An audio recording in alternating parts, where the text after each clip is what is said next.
After 15 years of nonprofit management experience, most recently as the executive director of the Bangor Symphony Orchestra, Brian Heinrichs is leaving for a new job.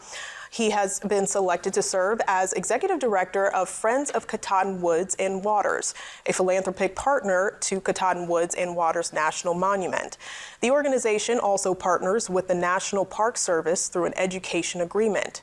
Heinrich says he is looking forward to working alongside the National Park Service with Wabanaki partners and in the Katahdin region to help ensure the monument and surrounding communities thrive for the benefit of present and future generations.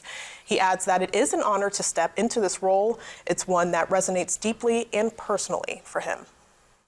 Those who know me know how much I love the outdoors. It's really a big part of how my family and I spend our free time, and I saw this opportunity. I have all this nonprofit management experience, and it was really a chance to take that and apply it in a new setting that I'm really passionate about. He will start his new job in mid-May and taking the baton from acting executive director Sam Deeren, and Deeren will transition to the role of projects director for Friends of Katahdin Woods and Waters.